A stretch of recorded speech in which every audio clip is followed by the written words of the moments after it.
Assalamualaikum, halo sahabat, ketemu lagi dengan saya. Hari ini saya akan menceritakan tentang perjalanan pengobatan seorang pasien, tentunya dengan identitas yang kita samakan di dalam sesi treatment story. Kurang lebih 1,5 tahun yang lalu, saat itu saya bekerja di poliklinik. Datang seorang wanita usia 45 tahun diantar suaminya. Selisihnya hanya sekitar 2 tahun umurnya. Suaminya dengan penampilan yang cukup terlintik. Dia sudah membawa hasil biopsi.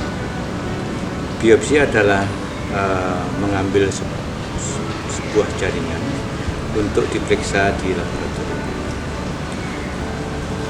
Biopsi itu dilakukan di serviks mulut rahim.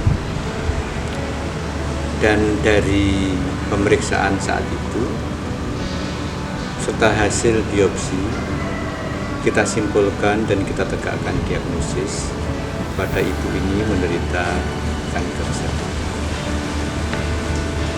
Saat itu stadiumnya masih termasuk stadium 2, sehingga ada pilihan langsung dilakukan operasi.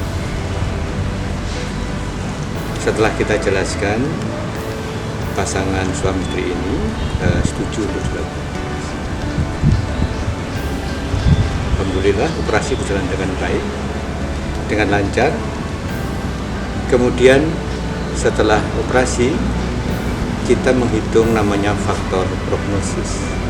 Faktor-faktor apa yang didapatkan pada temuan operasi yang menentukan apakah diperlukan pengobatan lanjutan, misalnya kemoterapi atau misalnya radioterapi atau SIM. Nah, pada pasien ini setelah operasi, kesimpulannya harus diberikan lanjutan pengobatan kemoterapi. Kemoterapi adalah pemberian obat anti kanker yang diberikan secara berkala. Rata-rata diberikan setiap 3 minggu, 3 weekly, dan diberikan sebanyak kurang lebih 6 kali. Nah, yang mau saya ceritakan adalah pada pasien ini ketika konsultasi pertama sampai operasi dan sampai kemoterapi yang kedua selalu ditemani suami. Pada kemoterapi yang ketiga, ibu ini datang dengan sendiri ke poli. Saya bertanya, Bapak tidak ngantar ibu? Dan ibu itu terdiam.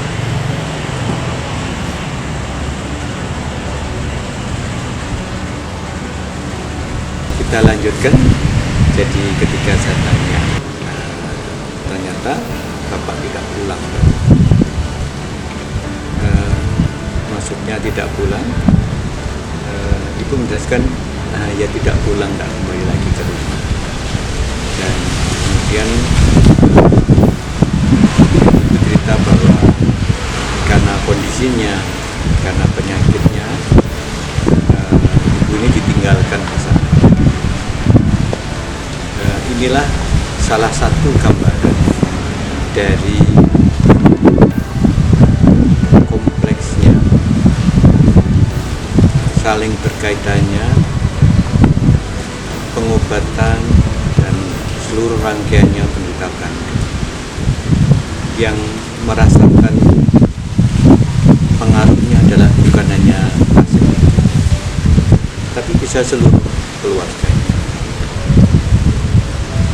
Misalnya putranya tidak bisa